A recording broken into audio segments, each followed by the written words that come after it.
Hello, I'm Tony DeMarco, and I'm the principal at Reading Fleming Intermediate School. And I'm Katie Lemrick, Vice Principal at Reading Fleming Intermediate School. We'd like to share with you our experience as building leaders in utilizing PLCs as a vehicle to implement a choice-based professional learning model in our building. Shortly into our first year of working together, we identified a need for our teachers to experience meaningful professional development in a manner that was consistent with the instruction we were expecting them to be providing their students. At this point in time, our monthly meeting schedule consisted of whole group staff meetings or department-based meeting times. So ASCD's education update article supporting homegrown teacher innovation was really the inspiration behind changing the way that we approach professional development and learning at the building. We realized if we want to empower students, we have to empower our teachers first. So this is what we wanted to avoid. The PD that's one size fits all, the sit and get type. We wanted to engage our teachers and staff in learning that's meaningful for them and allows them to explore their personal passions. Because really, above all, we felt like teachers needed time to innovate. And some of the leading experts in the field support this work as well. As administrators, we identified the need within our building for a new professional development initiative, but we also recognized the importance for our teachers to understand the purpose behind this initiative and how it directly applied to them. We asked them two questions. What roles as educators did they value? Drawing attention to the many responsibilities and hats that they wear in their role as teachers. And we also asked them what concerned them.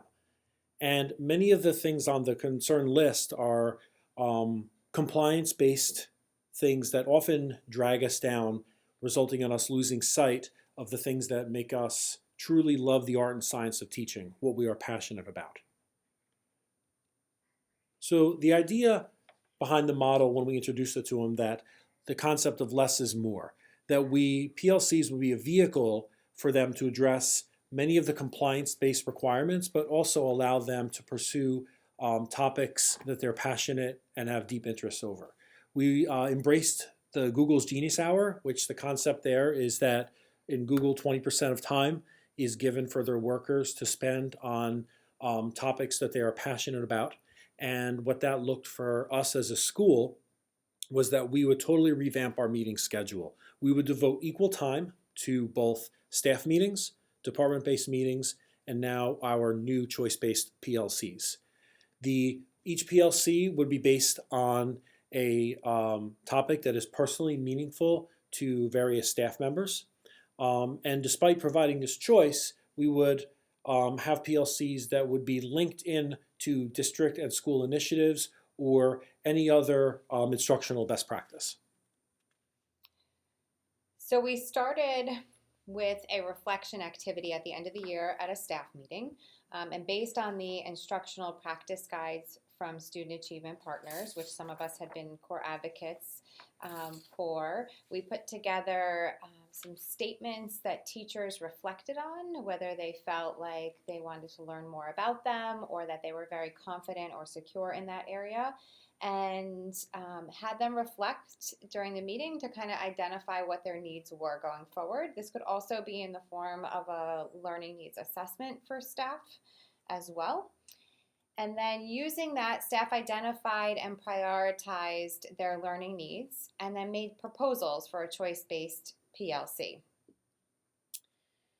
Of a staff of about 80 or so, we had 34 unique proposals.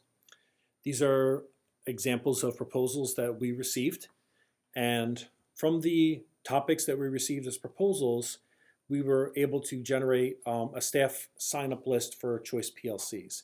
Staff via Google Form received a list of potential PLCs along with an appropriate description, and we asked our teachers to mark down what your first or your second choice for a PLC would be.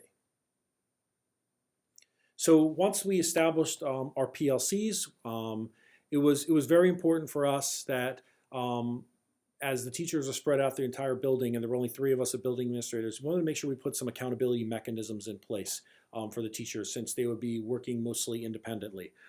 So what they did was we established means for them to establish goals for their PLC, develop agendas for their meeting, and record minutes for these meetings. So as Tony mentioned, the PLCs developed group norms. They maintained items in their folders. They had action plans in place. They had meeting minutes and agendas, and we provided them feedback and then support as well, being point people for each of the groups.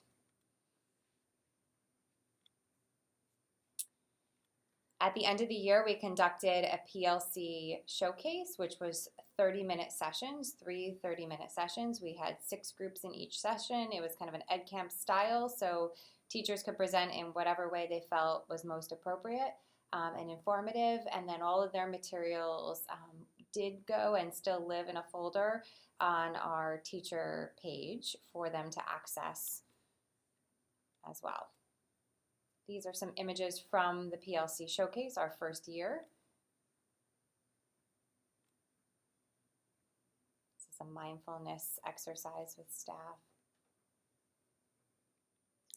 Following the PLC showcase, and as the end of the year approached, we thought it was important to gather feedback from our staff regarding the PLC initiative.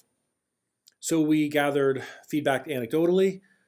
These 2 comments here represent what we heard a lot of from teachers. The first one centering around excitement for where to go next year, whether teachers wanted to continue learning about their topic, or even some teachers expressed excitement about moving on to a new topic.